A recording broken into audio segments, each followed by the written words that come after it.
GIT की smart class में आप सभी का स्वागत है। और एमएस एक्सेल की इस क्लास में आज हम लोग सीखने वाले हैं सिनारियो मैनेजर के बारे में। देखिए, सबसे पहले अगर हम सिनारियो मैनेजर के बारे में बात करें तो सिनारियो मैनेजर का प्रयोग हम लोग एक्सेल में क्यों करते हैं, तो देखिए इसका प्रयोग बिजनेसमैन लोग एक्सेल में बहुत ही ज्यादा मात्रा में करते हैं। जैसे कि मान के चलिए कि अगर हम किसी प्रोडक्ट के बारे में अगर हम जानकारी प्राप्त करें, तो जैसे कोई बिजनेसमैन है और इतने सारे प्रोडक्ट को किसी होलसेलर से खरीदता है, तो होलसेलर को खरीदने के बाद वो क्या करता है कि अपनी दुकान में लेकर के आता है। तो अगर उसको दुकान में अपना रखना होता है तो दुकान में जब रखते हैं तो क्या करता है, उससे एक्स्ट्रा भी चार्ज कस्टमर से लेने का काम करता है। क्योंकि अगर एक कीबोर्ड अगर 1,000 रुपए का खरीदा है तो उसका कुछ प्रॉफिट वो लेकर के तभी कस्टमर को बेचेगा, अदरवाइज ऐसा नहीं कि प्राइस रेट पे वो बेच सके। क्योंकि अगर वो प्रोडक्ट खरीदने गया तो उसका भाड़ा लगा हुआ है, उसका टाइम इन्वेस्टमेंट हुआ है, प्लस उसका खर्चा लगा हुआ है, प्लस स्टाफ की सैलरी है, प्लस पूरे रूम की भाड़ा है, सब कुछ उसी में मैनेज उसको करना होता है। तो अगर इसी रेट पे वो दुकानदार सामान बेचे तो उसको प्रॉफिट कुछ नहीं हो पाएगा। इसलिए दुकानदार क्या करता है कि जितने में वो प्रोडक्ट खरीद करके लेके आता है उसका उसका मतलब एक अलग रिस्पॉन्स, मतलब एक अलग रिसिप्ट तैयार करता है, जिससे कि आसानी तरीके से हम कस्टमर को सेल कर सकें किसी प्रोडक्ट। क्योंकि आज क्या है कि कोई भी आप बिजनेस करते हैं, उस बिजनेस में कंपटीशन का दौर चल रहा है। इस कंपटीशन में अगर कस्टमर क्या होता है, कस्टमर फ्री होता है, मतलब वो कहीं पर भी जाकर के गुड्स को परचेज कर सकता है। कोई जरूरी नहीं है कि आप ही के पास खरीदने आए, उसको आपसे भी सस्ता कोई और दे रहा है तो वहां पे भी जाकर के वो खरीद सकता है। लेकिन एक्चुअल में अगर देखा जाए तो बगैर कस्टमर अपना डिस्काउंट लिए हुए कहीं खरीदता भी नहीं है। और चूंकि डिस्काउंट ऐसा है जिसको लेना सब कोई चाहता है, देना कोई नहीं चाहता है। और डिस्काउंट जैसे कई लोग के अंदर ऐसा होता है कि अगर हम डिस्काउंट कराएंगे तो थोड़ा सा हमारा इंसल्ट होता है, लेकिन ऐसा कुछ नहीं है। अगर आप डिस्काउंट करेंगे तो उतना पैसा आपके जेब में ही रहेगा ना। तो वो पैसा देखिए, चूंकि डिस्काउंट आपको कराना चाहिए, डिस्काउंट से आपको ही फायदा होता है। और हर एक प्रोडक्ट में प्रॉफिट होता है। बिजनेसमैन को हर एक मतलब गुड्स में, हर एक सामान में, हर एक जो भी मतलब उससे मतलब सप्लाई करता है, जो भी वो सेल करता है प्रोडक्ट, उस सब में कुछ ना कुछ प्रॉफिट होता है। बशर्ते पूरा प्रॉफिट आपको ना दे करके, लेकिन उसमें से कुछ ना कुछ उसमें से डिस्काउंट आपको दे देता है। तो इसमें हम जैसे निकालना जो बताएंगे सिनारियो मैनेजर के माध्यम से, अगर कोई बिजनेसमैन है किसी होलसेलर के पास अगर सामान खरीदने के लिए गया है, तो ये दुकानदार खरीदा है 21,400 रुपए का टोटल सामान इन्होंने खरीदा है। जिसमें कीबोर्ड खरीदा इन्होंने 1,000 रुपए का, माउस खरीदा इन्होंने 2,000 रुपए का, लैपटॉप खरीदा है 4500 रुपए का, मॉनिटर खरीदा है 8900 रुपए का, मेमोरी खरीदा है 5,000 रुपए का। लेकिन ये रिसिप्ट देख करके अगर कस्टमर को ये सेल करेगा प्रोडक्ट तो इसको कुछ आमदनी नहीं हो पाएगी, कुछ प्रॉफिट नहीं हो पाएगा। क्योंकि ये जो रिसिप्ट है ये बिजनेसमैन अपने पास रखेगा, ये जांच करने के लिए मैंने खरीदारी कितने रुपए में किया था। क्योंकि यही रेट अगर किसी और को दिखा देगा तो फिर रेट में जब ओपन हो जाएगा तो फिर अपने हिसाब से वो पैसा नहीं मांग सकता। इसलिए ये क्या करेगा, ये अपने पास रिसिप्ट रखेगा, लेकिन दो रिसिप्ट तैयार करेगा कि कस्टमर से कितना बढ़ा करके पैसा मांगेंगे और कितना कस्टमर पैसा हमको दे करके जाएगा। मतलब उतना ही इसको डिस्काउंट करना है जिससे कि कुछ इसको भी बेनिफिट हो जाए और कुछ कस्टमर को भी बेनिफिट हो जाए, तब जाकर के ये प्रोडक्ट को सेल करने का काम करेगा। तो इसके लिए हम सिनारियो मैनेजर से एक समरी निकालना हम आपको बताएंगे कि अगर ये प्रोडक्ट मैंने 21,400 रुपए का खरीदा था, तो अगर हम कस्टमर से मैक्सिमम प्राइस बोल करके हम पैसा मांगते हैं तब कितना प्रॉफिट होता है, या मिनिमम लेते हैं तब कितना प्रॉफिट होता है। इसी समरी को निकालने के लिए हम सिनारियो मैनेजर का प्रयोग करेंगे। तो इसके लिए करना क्या है कि सबसे पहले तो आप इस पूरे डेटा को आप सिलेक्शन कर दीजिएगा, हेडिंग छोड़ दीजिएगा, टोटल छोड़ दीजिएगा, प्रोडक्ट के साथ साथ उसका रेट, और चले आइएगा कहां पे, डाटा टैब में। और यहाँ पे व्हाट इफ एनालिसिस में आइएगा। इसमें आपको सिनारियो मैनेजर पे क्लिक करना है। जैसे ही सिनारियो मैनेजर पे क्लिक करेंगे तो इतना सारा ऑप्शन आपको मिलेगा। इसमें से पहले केवल आपको ऐड पे क्लिक करना है। तब यहाँ पे फार्मूला सिनारियो का नेम पूछा जाएगा, तो पहले आप दे दीजिएगा मैक्स, मतलब मैक्सिमम आप कितना कस्टमर से बढ़ा करके बोलना चाहते हैं, और ओके करिए। कीबोर्ड जो दुकानदार खरीदा था होलसेलर से 1,000 रुपए में, तो ये चाहेगा तो अपनी कस्टमर से जो है 1,500 रुपया बोल सकता है। बोलिए सही है, 1,500 रुपया बोलेगा तो अगर 1,000 रुपये की खरीदारी है तो कम से कम 1,200 भी तो दे के जाएगा। इसी तरीके से माउस का खरीदारी रेट है 2,000 रुपया, और ये चाहेगा तो अपनी कस्टमर से 2,500 रुपया बोल सकता है। लैपटॉप खरीदा इन्होंने कै रुपया में? 4500 में। 4500 से बढ़ा करके वो चाहेगा तो 5500 या 5000 भी बोल सकता है, तो भी इसको कुछ ना कुछ प्रॉफिट होगा, सस्ता करके देगा। मॉनिटर इन्होंने खरीदा था 8900 रुपए में, लेकिन ये जब कस्टमर को क्या करेगा, सेल करेगा, तो उस केस में 8900 से बढ़ा करके वो चाहेगा तो 9000 या 9500 ले लीजिए। 9500 भी कम है। तब अब यहाँ पे मेमोरी इन्होंने खरीदा है 5000 रुपए का, और ये चाहेगा तो अपनी कस्टमर से ये 5500 रुपया इसका रेट बोल सकता है। तो ये मैक्सिमम का वैल्यू हो गया, मतलब मैक्सिमम अगर कस्टमर से बढ़ा करके वो बोलेगा तो इसी रिसिप्ट का हेल्प लेगा, ना कि इस रिसिप्ट का। ये तो रिसिप्ट उसकी सहायता के लिए वो अपने पास मतलब वो पैकेट में रखा रहेगा या काउंटर में रखा रहेगा, इन केस अगर उसको कोई समझ में नहीं आता है तो देखने के लिए। लेकिन ये डेटा बनाएगा, और बनाने के बाद इतना, तब हम इसको ओके कर देंगे। तो ये मैंने अभी केवल ऐड किया क्या, मैक्सिमम। पुनः अब कस्टमर से कितना पैसा उसको लेना है, तो बिटवीन का अमाउंट हम लेते हैं। बिटवीन का मतलब मैक्सिमम और जो पहले का अमाउंट है उसके दोनों के बीच का अमाउंट हम इसमें लेते हैं, जिसको बिटवीन के नाम से जानते हैं। यहाँ पे ले लीजिएगा मिनिमम, केवल मिन लिखिएगा। अब यहाँ से ओके कर देना है।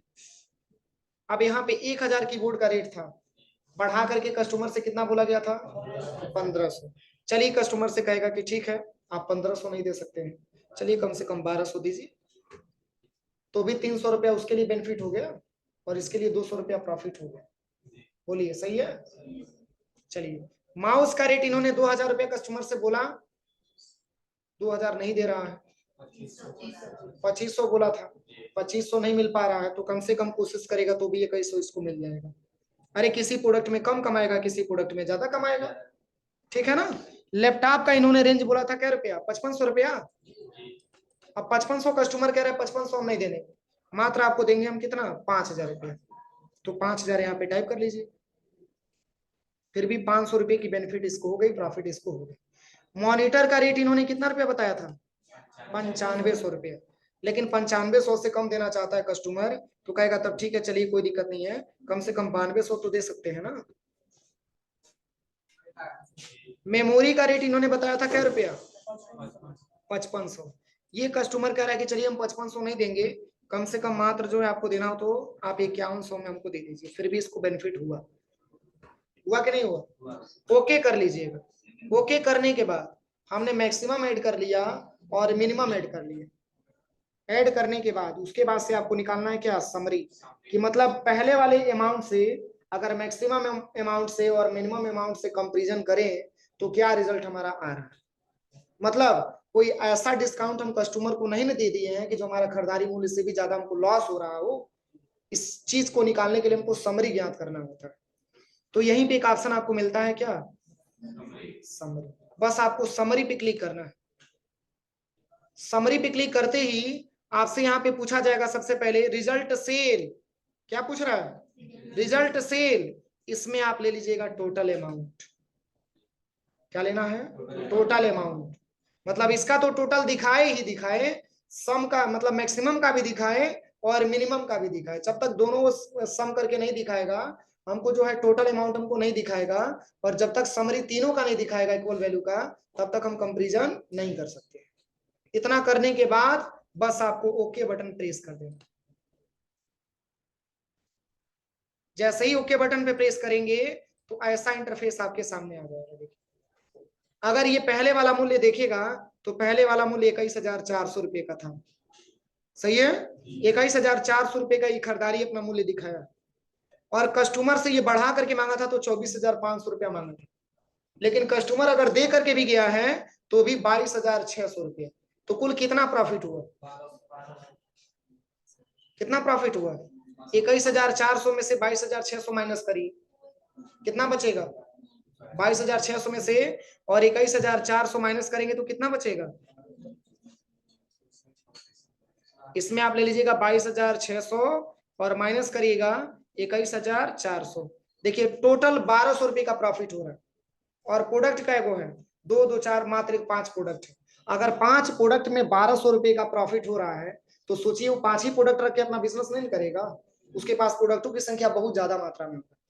तो एक समरी ये निकाल करके और आसानी तरीके से अपनी जो दुकानदार होगा दुकानदार तो मान के चले कि परमानेंटली दुकान पे तो बैठेगा नहीं, उसके एम्प्लॉय दुकान को चलाएंगे, तो वो अपना क्या करेगा कि साइड में इस रिसिप्ट को रख करके अपना आसानी तरीके से वो बिजनेस को हैंड ओवर कर सकता है, चला सकता है। इससे इनके बिजनेस में कोई लॉस नाम की संभावना नहीं होती। यही रेशियो, यही समरी निकालने के लिए हमको सिनारियो मैनेजर का हेल्प लेना होता है, किसमें? एक्सेल में। बोलिए किसी को कोई प्रॉब्लम? निकल जाएगा।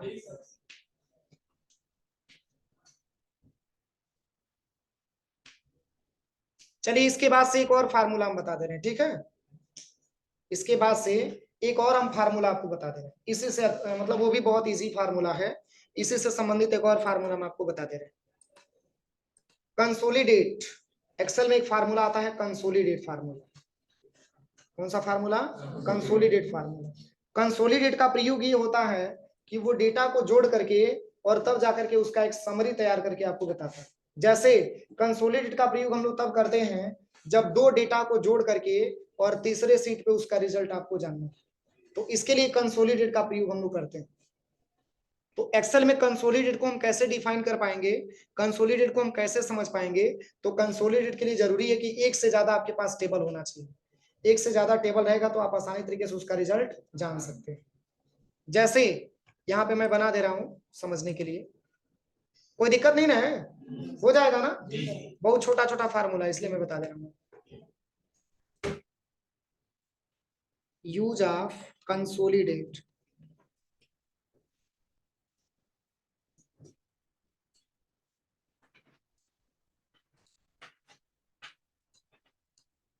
देखिए यहां पे लिख लीजिएगा सीरियल नंबर, ठीक है?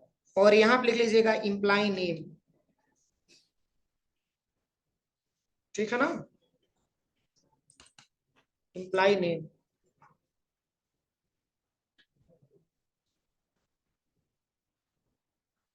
और यहां पे लिख लीजिएगा सेल 2019, यहां पे लिख लीजिएगा सेल 2020, फिर यहां पे लिख लीजिएगा सेल 2021, फिर यहां पे लिख लीजिएगा सेल 2022, फिर यहां पे लिख लीजिएगा सेल, या सबसे बेहतर रहेगा अप्रैल मई जून इस तरीके से लिख लीजिएगा, अप्रैल सेल, मई सेल, जून सेल, इस तरीके से आप लिख लीजिएगा।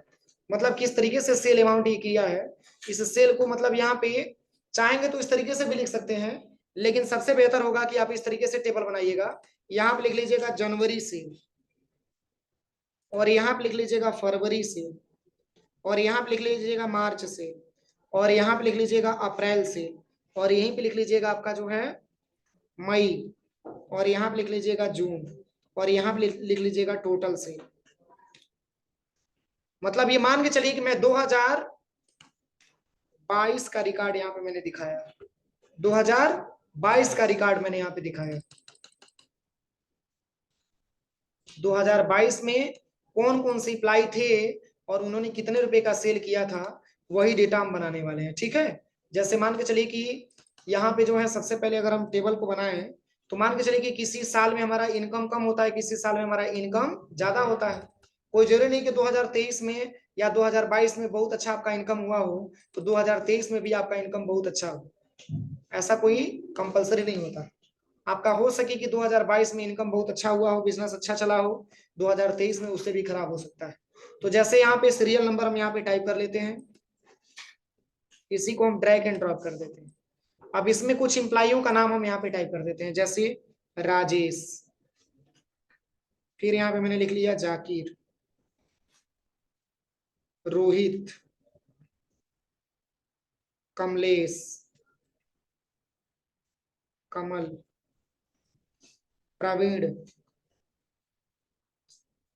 प्रवीण, और यहाँ पे मैंने टाइप कर लिया अमन। इतने सारे इंप्लाई हैं, ठीक है, जो 2022 में किसी कंपनी में काम करते हैं, ठीक है? और इन्होंने जनवरी माह में सेल किया है, किसी ने फरवरी माह में सेल किया है, किसी ने मार्च माह में सेल किया है। तो इस अमाउंट को हम रैंड बिटवीन के माध्यम से यहाँ पे हम टाइप कर देते हैं। जैसे मान के चलिए एक रिस्पॉन्स आपको मिल गया कि जो 2022 में जो सेल हुआ था वो 5,000 से लेकर के और 7,000 तक सेल हुआ था, ठीक है ना? एक रेशियो आपको मिल गया इसी को ड्रैग एंड ड्रॉप करके, और इसी को जब ड्रैग एंड ड्रॉप करके सबको ऐड कर लीजिएगा फिक्स करने के बाद वैल्यू, ठीक है ना। यहाँ पे चूंकि सिलेक्शन करिएगा, राइट क्लिक करके कॉपी कर लीजिएगा, कॉपी करने के बाद यहाँ पे पेस्ट स्पेशल पे आइएगा, इसमें आपको वैल्यू लेकर के ओके कर देना। ये 2022 का रिकॉर्ड आपके सामने अवेलेबल है। अब सबको आप जोड़ेंगे तो अल्ट के साथ इक्वल टू बटन दबा करके सबको आप जोड़ लीजिए, एंटर कर दीजिए, रिजल्ट आ जाएगा। अगर आप इसी को ड्रैग एंड ड्रॉप करेंगे तो सब रिजल्ट आ जाएगा। मतलब आप बोल सकते हैं कि राजेश ने 2022 के सत्र में 35,786 रुपए का सेल किया। जो सेल अमाउंट आप बोल सकते हैं जनवरी से लेकर के और जून तक। कोई दिक्कत? तो ये किस सत्र की बात हो रही है? 2022 की बात हो रही है। अब चलिए, अब हम चलते हैं 2023 में। अब यही इंप्लाई चले आए किस सत्र में? 2023 में। तो चलिए यही डेटा हम यहां से कॉपी कर लेते हैं और यहां पे ला करके पेस्ट कर देते हैं। अब यही हमारे इंप्लाई चले आए किसमें? 2023 में। अब ये मैंने टाइप कर लिया, 2023 का रिकॉर्ड आपके सामने आ गया। देखिए थोड़ा सा आप इसको बड़ा कर लीजिए, ठीक है ना। अब यहां से जो है, यहां से हम डेटा कॉपी कर लेते हैं। सेम नेम में आप लीजिएगा, हेडिंग वगैरह सब सेम लीजिए और यहाँ पे ला करके पेस्ट कर दीजिए। अब यही इंप्लाई चले आए किस सत्र में? 2023 में। अब यहाँ पे जो 2022 की अपेक्षा जो हमारा सेल अमाउंट था वो हमारा क्या हो गया? बढ़ गया। क्या हो गया? बढ़ गया। तो ये सेल पहले में मैंने 5,000 से 7,000 रखा था, लेकिन इस सेल के अमाउंट को मैंने दिखा दिया। ये जो सेल हमारा आ गया वो 10,000 से लेकर के और 12,000 के बीच में हमारा सेल आ गया। 10,000 से लेकर के और 12,000 के बीच में हमारा सेल आ गया। देखिए इसको भी फिक्स करेंगे, यहाँ से कॉपी करके पेस्ट करेंगे और यहाँ से पेस्ट करने के बाद वैल्यू का सिलेक्शन करेंगे और इसी को यहाँ पर भी अल्ट के साथ इक्वल टू और एंटर कर देंगे। देखिए इसी को ड्रैग एंड ड्रॉप कर देंगे। अब देखिए सेल 2022 का रिकॉर्ड अलग है और सेल 2023 का रिकॉर्ड अलग है। अब हम ये चाहते हैं कि अगर राजेश ने 2023 में 65,708 रुपए का बेचा और यही राजेश 2022 में 35,786 रुपए का बेचा, इन दोनों सीट को हम एडजस्टमेंट करके जोड़ करके तीसरे सीट पे रिजल्ट देखें तो इसके लिए मान के चलिए कि अगर आप नॉर्मल तरीके से जोड़ेंगे तो आपको लंबा टाइम लगेगा। लेकिन हम चाहते हैं कि इसी को जो है एक बार में हम सबका जोड़ करके रिकॉर्ड निकाल दें। तो इसके लिए बहुत इजी तरीके से आपको कंसोलिडेट फंक्शन का प्रयोग करना है।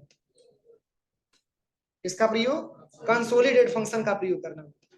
देखिए बहुत इजी है। सबसे पहले करना क्या है, देखिए मैं बता दे रहा हूं। सबसे पहले तो जो है एक आपका 2 नंबर के सीट पे डेटा है और एक आपका 4 नंबर के सीट पे आपका डेटा है। अब आपको करना क्या है, यहीं पे एक और सीट आप इंसर्ट करा लीजिए।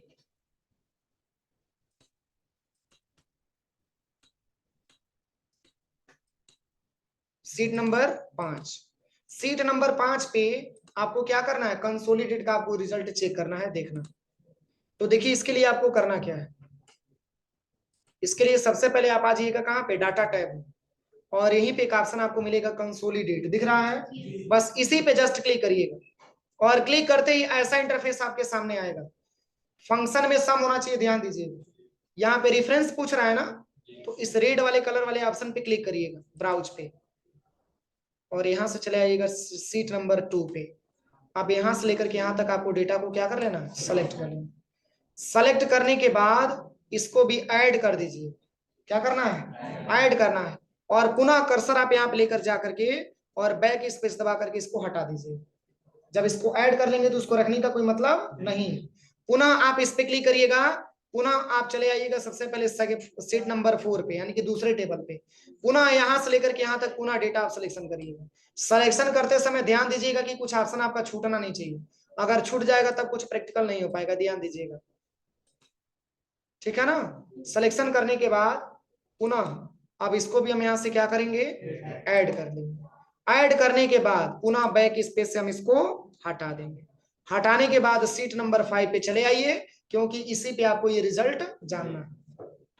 अब इसमें टॉप रो को भी क्लिक करिए, लेफ्ट कॉलम को भी क्लिक करिए और create link to source data पे भी क्लिक करिए और बस यहां से ओके कर दीजिए। ठीक है ना। जैसे ही आप ओके पे क्लिक करेंगे तो ये डेटा आपका रिजल्ट आपके सामने आ जाएगा, लेकिन इसमें आपका एम्प्लॉय का नाम नहीं आता है, क्योंकि ये फार्मूला आपका नाम नहीं जोड़ता है, केवल जो है आपका डेटा जोड़ता है। अब देखिए यहाँ पे अमाउंट आया है किसका, राजेश का अमाउंट आया। तो अगर इतना आपका एक्सेल हेल्प कर दे रहा है तो आप सबसे सिंपल तरीका, या तो आप यहाँ से कॉपी पेस्ट कर लीजिए, और नहीं तो आकर के नाम को क्या कर लीजिए, टाइप कर लीजिए। आप वैसे जल्दी कॉपी होता नहीं है, यहाँ से एक एक करके आपको कॉपी करना पड़ेगा। देखिए ठीक है, इससे अच्छा आप उसको टाइप कर लीजिए। अगर इतना हिस्सा मतलब अगर इतना काम आपका इजी कर दे रहा है एक्सेल, तो आप नाम यहाँ पे टाइप करने में नहीं टाइप कर सकते हैं। तो इस तरीके से आप डेटाबेस एक बना लीजिए। बनाने के बाद अब कैसे मानेंगे कि हमारा डेटा सही है, हो सके कि डेटा हमारा गलत भी हो सकता है, हो सके कि डेटा हमारा गलत भी हो सकता है, लेकिन हम इसको कैसे पहचानेंगे कि डेटा हमारा सही है। चूंकि 2022 और 2023 का रिकॉर्ड हमारे सामने मौजूद है, इन दोनों रिकॉर्ड को हम कंपैरिजन करके और देखेंगे, जोड़ करके देखेंगे कि हमारा डेटा सही है कि गलत है। जब तक ये डेटा हमारा मैच नहीं करेगा तब तक हम ये नहीं कह सकते कि फार्मूला हमारा सही है। तो इसको हम कैसे पता करेंगे, देखिए यहां तक किसी को कोई दिक्कत ही ना है। देखिए जैसे यहाँ पे अमाउंट आया है 10,14,94, मतलब 1,01,494 रुपए का सेल हुआ है किसका, राजेश, जिसको हम बोल सकते हैं 22 और 23 दोनों सेल मिला करके दिया। तो कैसे हम इसमें पता करेंगे, तो चलिए यहाँ पे आते हैं सीट नंबर 4 पे। देखिए 2023 का जो सेल है 65,708 रुपया, प्लस जो 2022 का जो सेल है वो है 35,786। अब यहाँ पे लिख लीजिएगा 35,786 और एंटर करिए। सही है कि गलत है? तो ये किसका रिकॉर्ड बताया, राजेश का। अब आपसे ये कहा जाए कि राजेश ने जनवरी महीने में 18,121 रुपए का सेल किया है, क्या ये डेटा सही है कि गलत है? तो इस चीज के लिए आप सीट नंबर 4 पे आ जाइए। यहाँ पे 11,386 यहाँ पे टाइप करिए सबसे पहले 11,386 और प्लस सेकंड फर्स्ट वाले टेबल पे आ जाइए, इसमें लिखा है 67,35। अब यहाँ पे लिख लीजिए 67,35, 67,35। अब दोनों को जोड़ करके एंटर करिए, 18,121 सही है कि गलत है?